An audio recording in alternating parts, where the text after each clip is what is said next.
Morning student, my self Sameer Khan. I welcome you in sunrise education academy Samdari.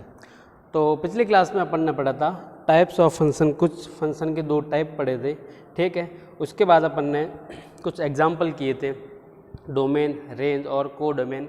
Diagram को देख के और ऑर्डर्ड पेयर की फॉर्म में कैसे निकालते हैं, ये अपन ने कुछ एग्जाम्पल किए थे।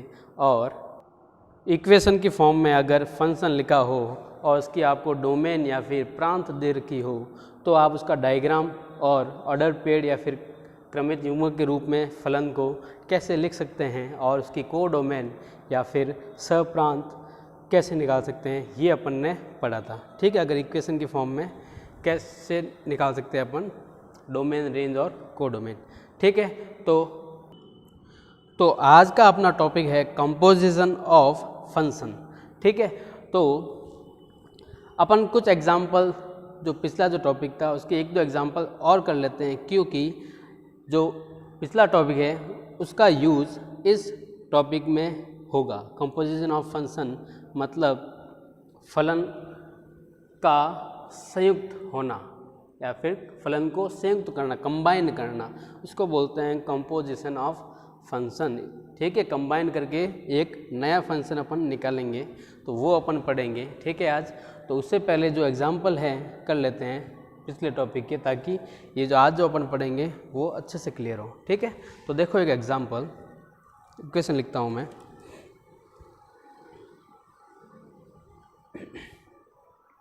लिखा है f(x) equals to x square plus 5, ठीक है।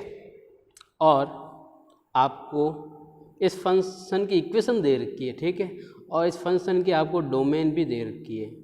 जब आपको इक्वेशन और डोमेन दे रखी हो तब आप को डोमेन निकाल सकते हैं। तो देखो कैसे, 1 2 3 4 और चलो 5 ले लिया मैंने, ठीक है।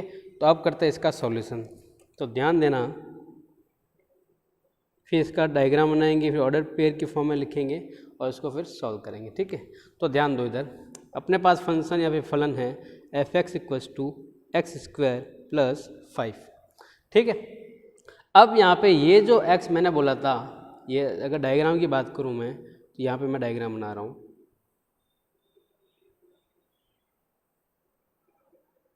ये जो x की वैल्यूज़ है ये क्या होती है, अपनी डोमेन, ठीक है। ये क्या होती है, डोमेन किसकी, इस फंक्शन या फिर इस फलन की।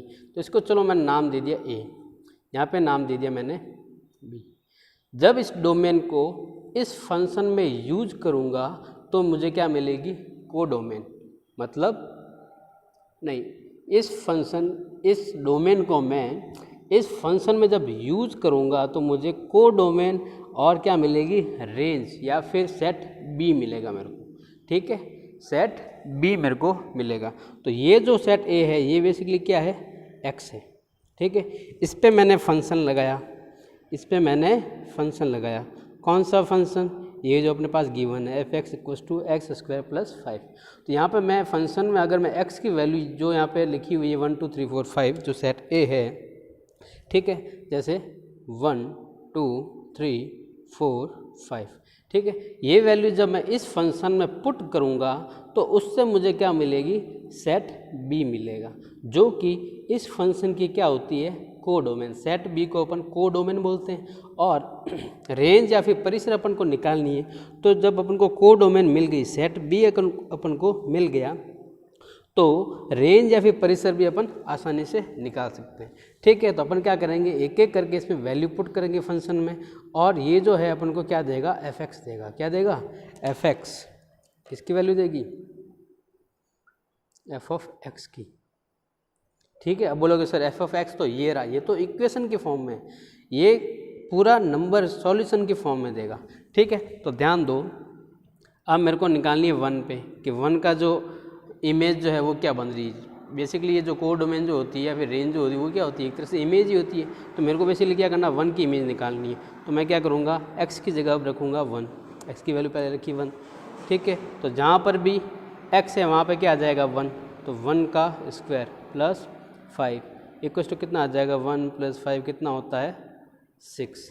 तो एक इमेज आई मेरे पास 6, अब रखता हूँ एफ ऑफ 2, तो क्या हो जाएगा 2 का स्क्वायर प्लस 5 कितना आएगा 4 प्लस 5 कितना आएगा 9। अब रख रहा हूँ मैं 3, तो कितना आ जाएगा 3 का स्क्वायर प्लस 5 इक्वल्स टू 3 का स्क्वायर 9 होता है। कुछ बच्चे क्या करते हैं 3 को मल्टीप्लाई कर देते हैं 2 से, तो 3 2 जा 6, ये नहीं करना है। 3 का स्क्वायर होता है 9 प्लस 5। अब तो 12th में आ गए, अब तो इतना तो आता ही होगा आपको, ठीक है। और 9 और 5 कितने होते हैं 14। अब रखते हैं 4 पे वैल्यू, 4 की इमेज पता चल जाएगी। 4 का square plus 5 equals to 16 plus 5 equals to 21। अब रखते हैं 5, ये कितना आ जाएगा 5 का स्क्वायर प्लस 5 इक्वल्स टू कितना होगा 25 प्लस 5 कितना होता है 30, कितना होता है 30। तो यहाँ पे मेरे को ये जो मिला है ये क्या मिला है एफ एक्स की वैल्यू, मतलब सेट बी मिल गया। और बेसिकली अपन कह सकते हैं कि 1 जब रखा तो बेसिकली मेरे को सेट बी या फिर ये जो सेट ए है इनकी इमेज भी अपन को मिल गई। 1 की इमेज क्या है 6, 2 की इमेज क्या है 9, 3 की 14, 4 की 21 और 5 की 30। या फिर ये भी बोल सकते हैं कि 1 जो है वो रिलेशन बना रहा है 6 से, 2 बना रहा है 9 से, 3 बना रहा है 14 से, 4 बना रहा है 21 से और 5 बना रहा है 30 से। तो अपन को रेंज और को डोमेन मिल गई। तो 1 की क्या क्या नंबर आए 6, 9, 14, 21 और 30, ठीक है। तो यहाँ पे इमेज की बात करें तो इसने बनाया, इसकी इमेज क्या है 6, इसकी इमेज क्या है 9, इसकी इमेज क्या है 14, इसकी इमेज 21 और इसकी इमेज 30। तो जो अपन ने पिछला पढ़ा है वो इस क्वेश्चन में रिवीजन कर लेते हैं। अगर मैं बात करूं कि डोमेन इस सेट की या फिर इस फलन की, इस फंक्शन की डोमेन क्या है, तो आप क्या बोलोगे 1 2 3 4 5 सेट ए के सारे एलिमेंट डोमेन हो जाएगा। अब मैं बात करूं कि इसकी को डोमेन क्या है, तो सेट बी के सारे एलिमेंट 6, 9, 14, 21 और 30। और अगर मैं बात करूं रेंज की, तो रेंज क्या है इसमें यही एलिमेंट है क्योंकि सारे एलिमेंट इससे रिलेट हो रहे हैं। तो 6, 9, 14, 21 और 30 इसकी रेंज होगी। अब मैं बोलूं कि ये कौन सा टाइप है, फंक्शन का कौन सा टाइप है, तो आप बोलोगे कि सभी सिंगल सिंगल से हो रहे हैं, तो ये क्या है 1 1 तो है। अब यहाँ पे कोई भी छूट नहीं रहा है सेट बी में, तो ये क्या हो जाएगा ऑन टू। तो ये फंक्शन कौन सा हो गया 1 1 और ऑन टू। तो यहाँ तक अपन ने रिवाइज कर लिया। अब बात करते हैं ऑर्डर्ड पेयर की फॉर्म में अगर लिखना चाहें तो कैसे लिखेंगे इस फंक्शन को, ठीक है। तो ऑर्डर पेयर की फॉर्म में कैसे लिखोगे ध्यान देना। तो क्या लिखते हैं f इक्वल्स टू, ये वाला सिंबल बना दिया। अब 1 की इमेज ऑर्डर पेयर में कैसे लिखते हैं इमेज और प्री इमेज लिखते हैं, तो क्या आ जाएगा 1, 6, फिर 2 की 2, 9, फिर 3, 14 और फिर 4, 21 और 5, 30। तो बेसिकली यहाँ पे ध्यान दो, मेरे को ये चीज़ दे रखी थी और x की वैल्यू दे रखी थी। तो यहाँ पे जो x है, यहाँ पे जो ये x है एफ एक्स जो बना रहा है फंक्शन को डिफाइन कर रहा है, x जो इसमें यूज हो रहा है, ये x बेसिकली है क्या इस सेट ए के एलिमेंट या फिर इस फंक्शन की, अगर ये फंक्शन डिफाइन हो तो रहा है, डिफाइन तो हो रहा है, तो x बेसिकली क्या है इस फंक्शन की डोमेन, इस फंक्शन की प्रांत है। x बेसिकली क्या है इस फंक्शन की प्रांत, ठीक है। और प्रांत या फिर डोमेन की वैल्यू अपन ने जब इस फंक्शन में यूज की तो मुझे क्या मिला को डोमेन या फिर रेंज, क्या मिला मेरे को को डोमेन मिल गया, मतलब सेट बी के सारे एलिमेंट मिल गए। रेंज तो अपन बाद में पता लगा सकते हैं, तो को डोमेन या फिर सब प्रांत मेरे को मिल गई, ठीक है। अगर x मेरे को पता है तो मैं फंक्शन में यूज करके, फलन में यूज करके मैं क्या निकाल सकता हूँ इस फंक्शन की को डोमेन निकाल सकता हूँ, ठीक है। इतना समझ में आ गया। और इस x को मैं क्या बोलूँगा, इस x को मैं क्या बोलूँ, इसकी x की जो भी वैल्यू है उसको मैं क्या बोलता हूँ डोमेन, क्या बोलता हूँ डोमेन या फिर प्रांत, क्या बोलता हूँ मैं डोमेन या फिर प्रांत, ओके। अब चलो बात करते हैं डोमेन, रेंज और को डोमेन की। वैसे तो आपको देख के ही पता चल रहा है, इसमें भी आपको देख के ही पता चल रहा है डोमेन क्या होगी। फर्स्ट एलिमेंट होता था ऑर्डर पे या फिर क्रमित युग्म का, तो 1 2 3 4 5 ये तो है इसकी डोमेन, ये तो है इसकी डोमेन। अगर लिखना चाहूँ तो मैं लिख सकता हूँ डोमेन क्या हो जाएगी, डोमेन या फिर प्रांत, ये क्या हो जाएगी 1 2 3 4 और 5। और अगर मैं बात करूं रेंज एंड कोडोमेन, क्योंकि मैंने बोला था कि क्रमित युग्म या फिर ऑर्डर्ड पेयर में परिसर और सप्रांत, रेंज और कोडोमेन क्या होती है, सेम ही होती है। तो कोडोमेन क्या हो जाएगी अपनी 6 9 14 21 और 30, और रेंज भी क्या हो जाएगी, सारे एलिमेंट इसी से एसोसिएटेड है, तो क्या हो जाएगी ये एलिमेंट वापस आ जाएंगे। तो मैं वापस लिख रहा हूँ 6 9 14 21 और 30, ये इसकी क्या हो जाएगी रेंज या फिर कोडोमेन, सेम ही है इसमें इस केस में। चलो एक और एग्जांपल ले लो, उसके बाद अपन जो अपना मेन टॉपिक है composition of functions, composition of functions, इसमें बहुत सारे फंक्शन होंगे, 2 फंक्शन में मैक्सिमम होंगे, 3 भी हो सकते हैं और 4 भी हो सकते हैं। तो अपन पहले 2 की बात करेंगे, तो इससे पहले एक और एग्जांपल देख लो, उसके बाद अपन पढ़ेंगे main topic composition of function, ठीक है। तो नेक्स्ट एग्जांपल मैं ले रहा हूँ कि f(x) equals to sine theta, F theta equals to ले रहा हूँ, चलो एफ थीटा, क्योंकि ये थीटा की फॉर्म में फंक्शन है, तो एफ थीटा इक्वल्स टू क्या मिलेगा। इसमें कन्फ्यूज आपको नहीं होना है, फंक्शन किसी के भी फॉर्म में हो सकता है, क्योंकि फंक्शन में या फिर फलन में वेरिएबल या फिर चर तो कुछ भी हो सकता है, एक्स वाई जेड थीटा कुछ भी, ठीक है, अल्फा वगैरह कुछ भी हो सकते हैं। तो मैं यहाँ पे थीटा लेके बता रहा हूँ, तो F of theta equals to कितना लिखा हुआ है साइन थीटा। अब यहाँ पे थीटा की कुछ वैल्यू ये देगा, ठीक है। तो थीटा जो है ये किसका फंक्शन है, थीटा का फंक्शन है, तो बेसिकली इसकी ये थीटा क्या डिनोट करा है यहाँ पे डोमेन या फिर प्रांत को, किसकी, इस फलन या फिर फंक्शन की, ठीक है। तो थीटा मैंने चलो दे दिया 15 20 25 30 और 35, ठीक है, अपने मन से एग्जाम्पल बना दिया। चलो अब बात करते हैं इसके सॉल्यूशन। इस एक एग्जाम्पल में पिछला जितना भी पढ़ा है अपन ने पूरा रिवीजन कर लेंगे, और फिर अपन नेक्स्ट टॉपिक जो पढ़ेंगे बहुत इंपॉर्टेंट है उस पर अपन फोकस करेंगे, ठीक है। तो ध्यान देना, अगर ध्यान नहीं दोगे तो कुछ भी समझ में नहीं आएगा, और मैथ्स में अगर समझ में नहीं आया तो फिर भी आपके पास 12th बोर्ड है, ठीक है। ये तो 12th बोर्ड में बहुत टफ पेपर आता है, तो ध्यान देना, अगर एक भी स्टेप आप छूट गए तो फिर बहुत दिक्कत हो जाएगी, तो ध्यान देना इधर।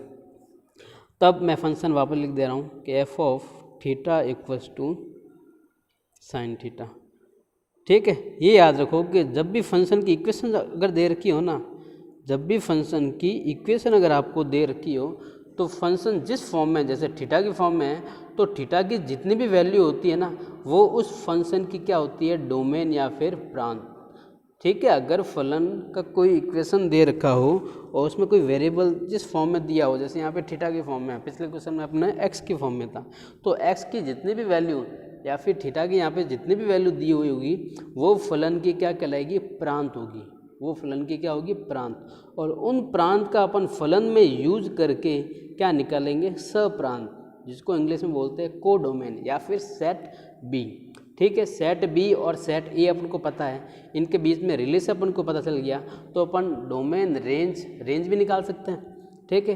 रेंज निकाल लिया, फिर अपन ने क्या किया कि ऑर्डर पेयर या फिर क्रमित युग्म की फॉर्म में भी लिख सकते हैं, और फिर अपन उसका टाइप भी बता सकते हैं कि वो कौन सा टाइप का है, ठीक है। और फंक्शन में वैल्यू पुट करके पता भी लगा सकते हैं ये फंक्शन डिफाइन है भी या नहीं, ये भी बता सकते हैं ना। और अगर आपको दे ही रखा है फंक्शन, तो आपको आँख मीच के करना है कि ये फंक्शन तो डिफाइन है। अब थीटा की वैल्यू दे रखी है, तो यहाँ पे ये क्या, थीटा क्या है यहाँ पे, इस फंक्शन का डोमेन है, क्या है यहाँ पे थीटा, इस फंक्शन का डोमेन, तो अभी निकालेंगे, ध्यान देना। तो अगर डायग्राम की फॉर्म में अगर बनाना चाहूँ तो देखना, ये लिख लिया मैंने, चलो ए नाम दे दिया, इसका नाम दे दिया मैंने बी, इस पर एक फंक्शन मैंने अप्लाई किया है एफ, ठीक है। ये मेरे पास कुछ डोमेन थी, डोमेन क्या थी 15 20 25 30 और 35, ये थी मेरे पास डोमेन, ठीक है। इस पे मैंने फंक्शन अप्लाई किया, कौन सा फंक्शन की साइन थीटा, ठीक है। इस पे मैंने साइन थीटा फंक्शन अप्लाई किया, तो साइन थीटा जब मैंने अप्लाई किया है तो थीटा की वैल्यू मेरे पास ये रही, थीटा की वैल्यू मेरे पास ये रही, यहाँ पे फंक्शन है, ये सारी वैल्यू किसकी है, थीटा की। और यहाँ पे जब मैं पुट करके निकलाऊंगा तो वो किसकी वैल्यू आएगी, एफ ऑफ थीटा की वैल्यू आएगी। ठीक है, अब पुट कैसे करूँगा ध्यान दो, जैसे पिछले क्वेश्चन में किया था। तो पहले तो मैं लिखूँगा, पहला एलिमेंट क्या है 15, तो 15 की मेरे को क्या निकालनी है, इमेज या फिर प्रतिबिंब निकालना है। तो यहाँ पे फंक्शन में रखूँगा, थीटा की जगह कितना रखूँगा 15, तो क्या आ जाएगा साइन 15 डिग्री। फिर नेक्स्ट एफ ऑफ 20 निकालना है, तो थीटा की जगह मैं क्या रखूँगा 20 डिग्री। फिर नेक्स्ट मुझे क्या निकालना है एफ ऑफ 25, तो मैं क्या रखूँगा थीटा की जगह साइन 25 डिग्री। ठीक है, फिर मेरे को निकालना है एफ ऑफ 30 की इमेज बोलूँ या फिर एफ ऑफ 30 बोलूँ, तो कितना आ जाएगा साइन ऑफ 30। फिर एफ ऑफ क्या निकालना है मेरे को 35, तो क्या रखूँगा साइन 35। अब इस फॉर्म में रखना आप, ठीक है, ऐसे नहीं, वैसे तो आपको साइन 35 की वैल्यू पता है, साइन 15 की भी वैल्यू आपको पता है, लेकिन आपको पुट नहीं करनी है। ठीक है, आपको साइन की फॉर्म में लिखो, आपको वैल्यू निकालने का नहीं बोला है, आपको सिंपल इस फंक्शन की वैल्यू निकालने का बोला है। ठीक है, तो यहाँ पे इस फॉर्म में रखना।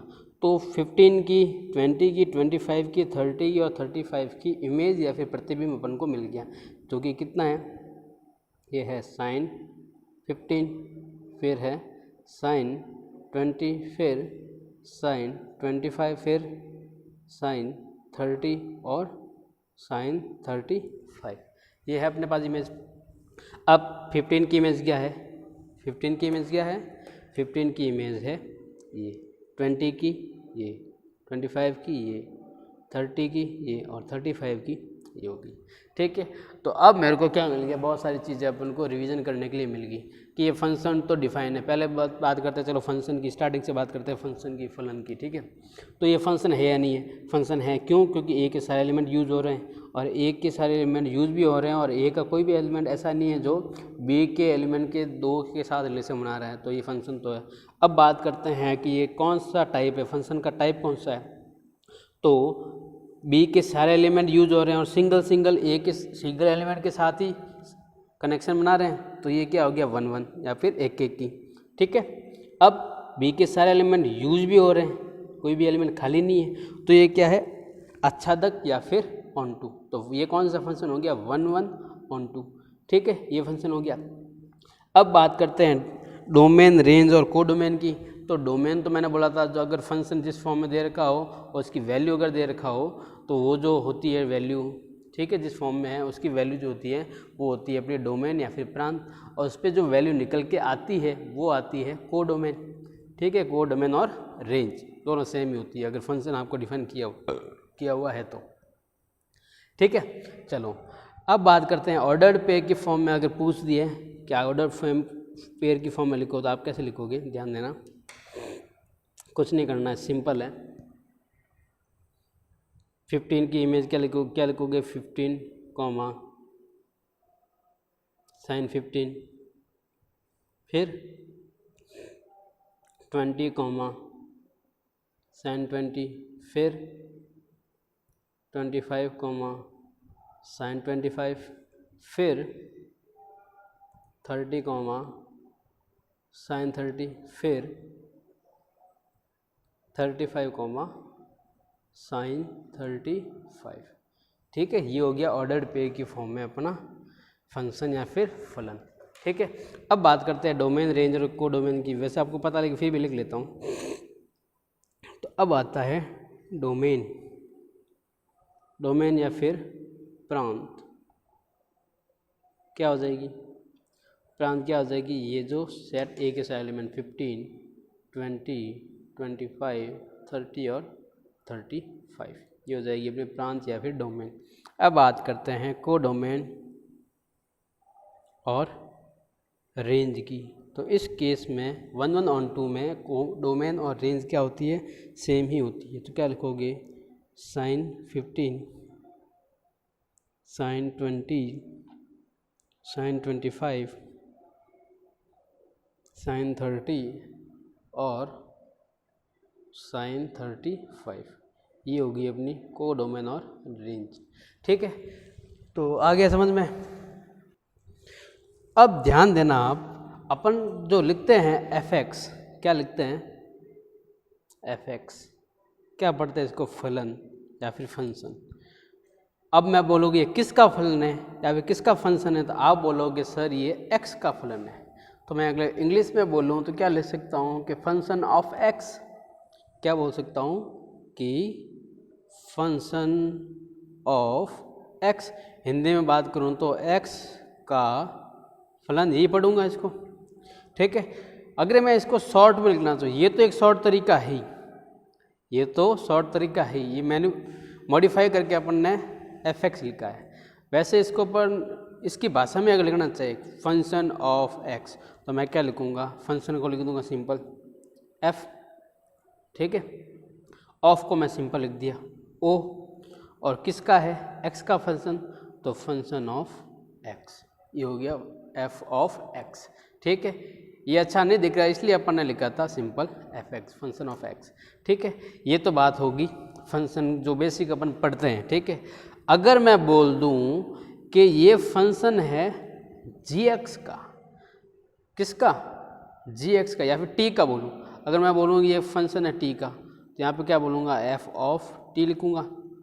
अगर मैं बोलूँ ई का, तो एफ ऑफ ई लिखूँगा। अगर मैं बोल दूँ एफ ऑफ जी एक्स, क्या बोला, एफ ऑफ जी एक्स, मतलब जी एक्स का फलन, जी एक्स का फलन। ये मैं बेसिक क्यों बता रहा हूँ, क्योंकि कंपोजिशन ऑफ फंक्शन या फिर फलन का जब अपन फलन को अपन जब संयुक्त मतलब कंबाइन जब करेंगे, ठीक है, तब ये चीज़ अपनी काम आएगी। इसलिए मैं बेसिक बता रहा हूँ कि नॉलेज के लिए कि अपन इस तरह से कैसे लिखते हैं। अब क्या लिखा था, सही रूप तो ये है एफ ऑफ एक्स, फंक्शन को लिखने का एफ ऑफ एक्स। अपन तो शॉर्ट में लिखते हैं ये एफ एक्स, ठीक है। अब यहाँ पे ये मैंने लिख दिया शॉर्ट में एफ ऑफ जी एक्स, लेकिन इसका सही तरीका क्या होगा, एफ ऑफ जी एक्स होगा। अगर मैं पढ़ूंगा इसको तो क्या पढ़ूंगा, फॉग, क्या दिख रहा है मेरे को, फॉग दिख रहा है, ठीक है। क्या दिख रहा है, fog, F of G X. तो इसमें लिखूंगा तो क्या बनेगा, फंक्शन है किसका, जी एक्स का। जैसे मान लो मेरे पास कोई एफ ऑफ जी एक्स की कोई फंक्शन मैंने लिख ली, इक्वेशन लिख ली, तो यहाँ पे लिख रहा हूँ जी एक्स का स्क्वायर प्लस 2, ठीक है, जी एक्स का स्क्वायर प्लस 2, मतलब ये फंक्शन है जी एक्स का, और जी एक्स फिर वापस फंक्शन है एक्स का, ठीक है। फंक्शन के अंदर एक फंक्शन है, फंक्शन के अंदर एक फंक्शन है, ठीक है। अब ये फंक्शन जो बात करते हैं अपन, ये वाला फंक्शन एफ एक्स, ये बनता कैसे था, डायग्रामेटिकली अगर बात करते बनता कैसे था, इस तरह से बनता था, एक साइड ए होता था, ये बी होता था, ये अपन ने दिया एफ, यहाँ पे मान लिया ये एक्स की वैल्यू रखती थी, और यहाँ पे अपन को मिलता था एफ एक्स, क्या मिलता था, एफ एक्स, ठीक है। तो एक्स दो सेट होते थे तब एक फंक्शन बनता था, ठीक है, और दो अगर सेट लूँ तो दूसरा एक फंक्शन बनेगा, ठीक है। अब मैं क्या कर रहा हूँ, या फिर मैंने क्या किया था, इस एक्स पे एफ फंक्शन लगाया था तो मेरे को क्या मिला था, एफ एक्स मिला था। एफ पे एक्स फंक्शन लगाया था तो मुझे क्या मिला था, एफ एक्स। अगर मैं एक फंक्शन और ले लूँ, इसी को कंटिन्यू करते चल रहा हूँ, ठीक है, इसी को मैं कंटिन्यू कर रहा हूँ, और क्या कर रहा हूँ, ये जो फंक्शन आया है इस पे मैं एक और फंक्शन लगा दूँ, इसमें एक और फंक्शन लगा दूँ। क्या लगाया मैंने, जी एक्स, क्या लगा दिया मैंने, जी एक्स, ठीक है, एक फंक्शन लगा दिया जी। ढंग से देखो, ये देखो, ये एक डायग्राम से अच्छे से समझ में आएगा। ये क्या है मेरे पास, ये एक्स है, इस पर मैंने फंक्शन लगाया, ये सेट ए, ठीक है, ये सेट बी बन के आएगा, इस पर मैंने फंक्शन लगाया है तो मेरे को क्या मिला है, एफ एक्स, क्या मिला, एक एफ एक्स। जब मैंने x की वैल्यू रखी इस फंक्शन में तो मुझे x के रूप में एक फंक्शन मिला, x के रूप में मुझे एक फंक्शन मिला। अब बात करता हूँ इस पे, इस सेट b पे, या फिर ये जो सेट b, अब ये x था यहाँ पे, अब ये यहाँ पे एफ एक्स की, क्योंकि एफ एक्स की वैल्यू दे रहा है सारी एफ एक्स की फॉर्म में। अब इस पे मैं एक फंक्शन लगा रहा हूँ g, यहाँ पे मैंने f लगाया था, अब मैं लगा रहा हूँ g, क्या लगा रहा हूँ, g, तो मुझे ये क्या देगा, जी ऑफ एफ एक्स देगा, देगा कि नहीं देगा। जब x पे लगाया तो मेरे को एफ ऑफ एक्स मिला, जब एफ एक्स में मैं वापस g लगाऊंगा तो क्या मिलेगा, जी ऑफ एफ एक्स मिलेगा। जी ऑफ एफ एक्स मिलेगा या नहीं मिलेगा, जी ऑफ एफ एक्स मिलेगा या नहीं मिलेगा, मिलेगा ना। तो जी ऑफ एफ एक्स को मैं क्या बोलता हूँ, इस तरह से लिख दूँ, जी ऑफ एफ एक्स। तो मैं क्या पढ़ूंगा इसको, बेसिकली गॉफ पढ़ूंगा। क्या पढ़ूंगा, gof, G of F X, मतलब एक फंक्शन है किसका, एफ एक्स का, और एफ एक्स वापस फंक्शन किसका है, एक्स का। तो यहाँ पे जो एक्स है, यहाँ पे जो ये एक्स यूज हो रहा है, ये बेसिकली है किसका, ये मान लो बी है, ये मान लो जो नया सेट बन के आया इसका नाम दे दिया मैंने सी।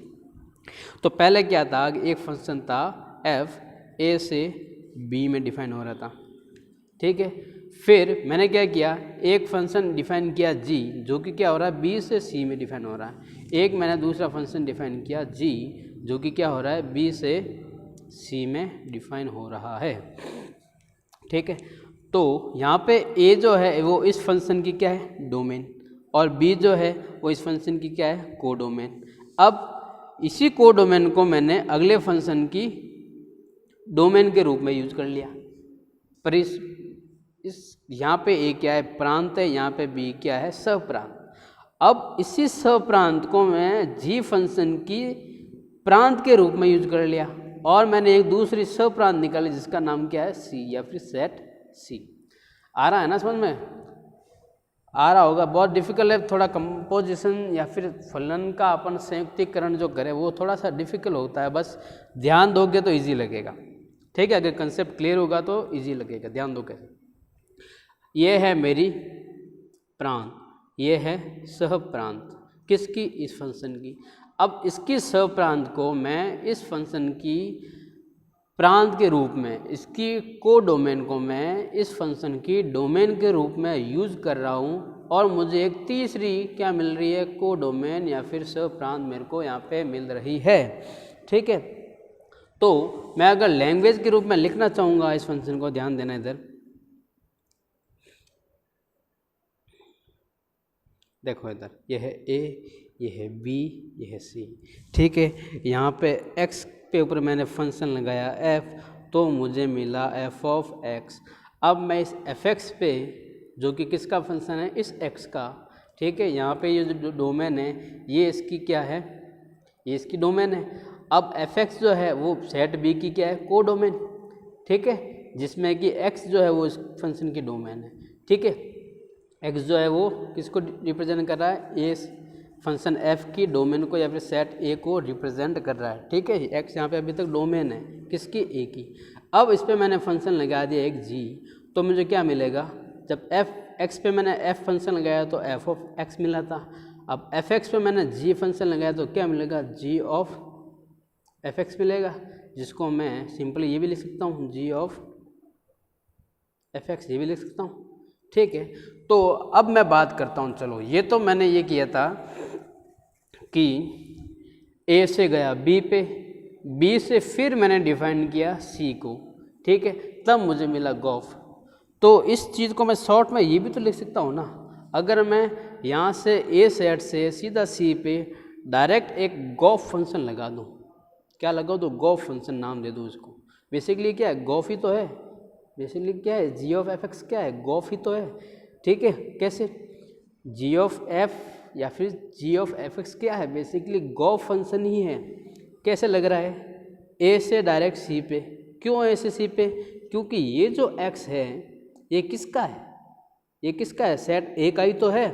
ये जो एक्स है वो है किसका, सेट ए का ही। और ये जो जी जो है वो लग किस पे रहा है, ये जी जो है वो लग किस पे रहा है, इस पे लग रहा है, ठीक है। और एफ एक्स पे लग रहा है, और एफ एक्स आया कहाँ से, यहाँ से आया, ठीक है।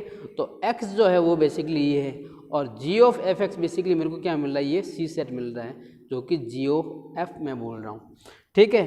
तो अगर मैं डायरेक्ट यहाँ से ए से सी में लगाऊँ तो basically G of F X ही निकलेगा, और वापस मेरे को क्या मिलेगा, यही मिलेगा, ये चीज़ ही तो है, ये चीज़ ही तो है।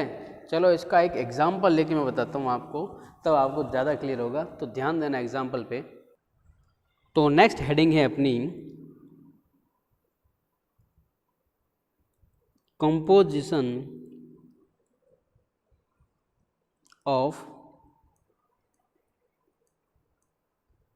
फंक्शन, कोई भी दो फंक्शन होंगे, ठीक है, या फिर फलन का संयुक्तिकरण, फलन को क्या करना, संयुक्त मतलब जोड़ना नहीं होता है, कंबाइन करना एक तरह से, मतलब एक फंक्शन में दूसरा फंक्शन डालना, वो होता है संयुक्तिकरण या फिर कंपोजिशन ऑफ फंक्शन। चलो कैसे होगा, अपन ने ले लिया, मान लो एक मेरे पास फंक्शन है f, ठीक है, जो कि डिफाइन हो रहा है a से b, ठीक है, और दूसरा एक मेरे पास फंक्शन है g, जो कि डिफाइन हो रहा है b से c, ठीक है। अब मेरे पास इसमें मेरे पास फंक्शन है, इसका मैंने फंक्शन दे दिया है, क्या दे दिया है कि f(x) इक्वल टू है मेरे पास 2x, ठीक है, और gx इक्वल टू है मेरे पास x + 5। ये जो मैंने अभी बताया था वही चीज़ बताऊंगा, ध्यान देना, ठीक है। अब यहाँ पे x जो है वो क्या है, सेट A के एलिमेंट है, f की डोमेन, यहाँ पे x जो है वो क्या है, A के एलिमेंट है, ठीक है, और यहाँ पे x जो है वो क्या है, वो इस B के एलिमेंट है, क्योंकि नाम मैंने g यहाँ पे ये दूसरा कर दिया, क्योंकि अब ये अगर मान लो भूल जाओ, ये अगर आप भूल जाओ तो क्या g B2C में ले सकता हूँ ना, फंक्शन को मैं कुछ भी नाम दे सकता हूँ, A से लेना जरूरी नहीं है, मैं B नाम दिया, B से C, ये फंक्शन हो रहा है A से B, ये हो रहा है B से C। अब g फंक्शन है, ये भी x का फंक्शन है, अब x यहाँ पे कोई दूसरा x है, ठीक है, जो कि b और c के लिए डिफाइन हो रहा है, तो यहाँ पे जो x है, ये वाला जो x है, ये क्या है, सेट b के एलिमेंट, ये क्या है, सेट b के एलिमेंट, ठीक है। अब ये इसके लिए, ठीक है, अब यहाँ पे x, ये वाला जो x है, ये किसके हैं, सेट a के एलिमेंट, ये क्या है, सेट a के एलिमेंट। अब बात करता हूँ मैं, चलो मैं क्या करता हूँ, सेट a में कुछ एलिमेंट दे देता हूँ, यह है a, यह है x का, ठीक है, इस पे मैंने एक फंक्शन लगाया है f, जो कि मुझे क्या देगा, f(x) देगा, और इसका नाम क्या है, b, सेट b, ठीक है। अब मैंने इसमें एलिमेंट डाल दिया, x की वैल्यू 1 2 3 4 तक डाल दी, ठीक है। अब ध्यान देना, अब मैंने क्या किया, 1 की इमेज चाहिए, तो 1 क्या है, a के एलिमेंट, ठीक है। अब 1 मैं किस पे पुट करूँगा, इस फंक्शन में, क्योंकि a से b के लिए फंक्शन क्या है, ये वाला f(x), तो 1 जब पुट करूँगा कितना मिलेगा, 2 पुट करूँगा कितना मिलेगा, 4 दुगुना हो रहा है, 3 पे 6, 4 पे 8, ठीक है, ये बात होगी।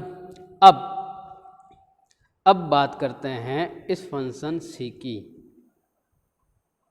अब बात करते हैं इस फंक्शन c की, ठीक है। अब बात करें, देखो अभी तक मेरे पास gx था, लेकिन gx में मेरे को x की वैल्यू रखने के लिए मेरे पास कुछ थे नहीं, यहाँ पे तो मैंने चलो स्टार्टिंग में दे दी इसमें x के रखने के लिए। अब gx के लिए अब मैंने क्या किया, इस fx पे, ये जो fx सेट निकल के आया है, सेट b नाम है, इसको मैं fx भी बोल सकता हूँ, इस पर मैंने क्या किया, एक फंक्शन लगा दिया g, कंबाइन कर रहा हूँ मैं, अब कंपोजिशन कर रहा हूँ, ठीक है, संयुक्तिकरण कर रहा हूँ, ठीक है, किसका, a b और c, तीनों फंक्शन को कंबाइन कर रहा हूँ। पहले a से b मैंने डिफाइन करके बता दिया, सिंपल ही था। अब b को और c को ज्वाइन कर रहा हूँ। अब ये जो b जो है, ये b इस सेट मतलब इस फंक्शन का जो b है, मतलब इस फंक्शन की जो को डोमेन है या फिर इस फलन की जो सप्रांत है, वही प्रांत सप्रांत में यहाँ पे यूज कर रहा हूँ, ठीक है। और सप्रांत के जो एलिमेंट है वो अब क्या है, 2 4 6 8, लेकिन इसके लिए अब ये सप्रांत यूज नहीं होगी, अभी इसके लिए क्या कहलाएगी, ये प्रांत कहलाएगी, क्योंकि ये क्या थी, डोमेन, ये क्या थी, को डोमेन। अब इस पर मैंने वापस फंक्शन लगाया को डोमेन पे, तो ये अब डोमेन बनेगी और एक नई को डोमेन देगी, ठीक है। इस प्रांत पे मैंने एक और फंक्शन लगाया, तो मुझे क्या देगा, ये सह प्रांत देगा, जो कि कोई तीसरी कोई वैल्यू देगा, ठीक है। अब ये x तो मैंने चलो फंक्शन दिखाना था इसलिए मैंने लिख दिया, ठीक है। अब x, इसके लिए अब x है क्या, इसके लिए x क्या है, b और c के लिए x क्या है, फंक्शन g के लिए x क्या है, सेट b, या फिर डोमेन क्या है, सेट b के एलिमेंट। अब b के एलिमेंट मेरे को मिल गए, तो अब x की वैल्यू अब यहाँ पे किसकी पुट करूँगा, ये पुट करूँगा, ये वाली पुट नहीं करूँगा, ये पुट करूँगा, ठीक है, क्योंकि मैंने g पे फंक्शन f(x) पे g फंक्शन लगाया है, ठीक है। तो मैं वैल्यू पुट क्या करूँगा, ये वाली, तो क्या रखूँगा, 2 रखूँगा तो कितना मिल जाएगा, 2 + 5 7, 4 रखूँगा तो कितना मिलेगा, 4 + 5 9, 6 रखूँगा तो कितना मिलेगा 11, 8 रखूँगा तो कितना मिलेगा 13। ठीक है, बेसिकली मैंने किया है, ये तो मैंने डायग्राम के हिसाब से आपको बता दिया। ठीक है, ये तो मैंने डायग्राम के हिसाब से आपको बता दिया। अब बात करते हैं इक्वेशन की फॉर्म में अगर मैं पुट करूं तो कैसे होगा गॉफ, ये इसको बेसिकली मैं क्या बोलूँगा गॉफ निकल के आई, ये क्या होगा, ये क्या बनेगा जी ऑफ एफ एक्स, नाम दिया था मैंने, दिया था ना। क्या हो रहा है, एक्स पे मैंने फंक्शन लगाया तो एफ एक्स बना, एफ एक्स पे मैंने वापस फंक्शन लगाया तो जी ऑफ एफ एक्स बना, जिसको मैं जी ऑफ एफ एक्स या फिर जी ऑफ ऐसे भी लिख सकता हूँ। ठीक है, तो जी ऑफ एफ एक्स की मेरे को इक्वेशन मिल गई, कैसे मिली वो मैं बताऊंगा। देखो ध्यान देना, देखो क्या दिया हुआ था मेरे पास, एफ एक्स दे रखा था, कितना था 2x, और जे एक्स दे रखा था कितना x + 5। अगर मैं जी ऑफ एफ एक्स की इक्वेशन निकालना चाहूँ, ये मैंने एलिमेंट यहाँ से तो मैंने क्या किया, यहाँ पे तो मैंने क्या किया कि डायरेक्ट एलिमेंट यहाँ पे लिखे हुए तो मैंने पुट करके ये एलिमेंट निकाल दिए। अब मैं इक्वेशन की फॉर्म में कैसे निकालूंगा, तो ध्यान देना, देखो मेरे को क्या निकालना है, गॉफ ऑफ एक्स, जिसको मैं जी ऑफ एफ एक्स भी बोलता हूँ। ठीक है, अब जी ऑफ एक्स मेरे पास x + 5 है, तो जी ऑफ एफ एक्स मेरे पास क्या होगा, क्या होगा एफ एक्स + 5 होगा। जी ऑफ एक्स मेरे पास x + 5 है, तो अगर x की जगह मैं एफ एक्स रख दूँ तो क्या रखूँगा fx + 5, और एफ एक्स मेरे पास है क्या, एफ एक्स मेरे पास क्या है 2x + 5, 2x + 5। ठीक है, अब ये जो x है, यहाँ पे जो x है ये वाला, ये x किसका है, इस फंक्शन का, ये x किसका है, इस फंक्शन का। ठीक है, जो अपन a से b में जो किया था, मतलब ये क्या है, सेट a को डिनोट कर रहा है, किसको डिनोट कर रहा है, a को डिनोट कर रहा है। ठीक है, तो देखो इधर, तो a के एलिमेंट थे क्या क्या 1 2 3 4 और 1 2 3 4 थे, तो a के एलिमेंट या फिर x की वैल्यू क्या थी 1 2 3 4। अब मैं यहाँ पे x की वैल्यू रखूँगा तो मेरे को जी ऑफ एफ एक्स की सारी वैल्यू मिल जाएगी। जैसे मान लो अगर मैंने जी ऑफ 1 निकालना है, जी ऑफ एफ ऑफ 1 निकालना, क्या रखूँगा मैं, सिंपल यहाँ पे x की जगह 1 रख दूँ, क्या रखूँगा 2 × 1 + 5 कितना हो गया 7। जी ऑफ एफ ऑफ 2 निकालना है, क्या रखूँगा 2 × 2 + 5 कितना हो गया 4 + 5 कितना हो गया 9। वापस जी ऑफ एफ ऑफ 3 क्या होगा 2 × 3 + 5 कितना होगा 6 + 5 कितना होता है 11। जी ऑफ एफ ऑफ 4 कितना होगा 2 × 4 + 5 = 8 + 5। ये मैंने निकाल दी वैल्यू इस फंक्शन को कंबाइन करके। पहले तो मैंने कंबाइन कैसे किया था डायग्रामेटिकली, अब मैंने इस फंक्शन को कंबाइन करके मैंने गॉफ निकाल दिया, जी ऑफ एफ एक्स मैंने निकाल दिया। ठीक है, तो आज अपन इतना ही रखते हैं। ठीक है, रिवीजन करना बहुत थोड़ा मुश्किल, ज़्यादा मुश्किल नहीं है, बस समझोगे तो आपको समझ में आ जाएगा। एक बार वापस से वीडियो देख लेना, आपको समझ में आ जाएगा। ठीक है, अपन आगे कंटिन्यू करेंगे नेक्स्ट क्लास में। ठीक है, ओके, थैंक यू।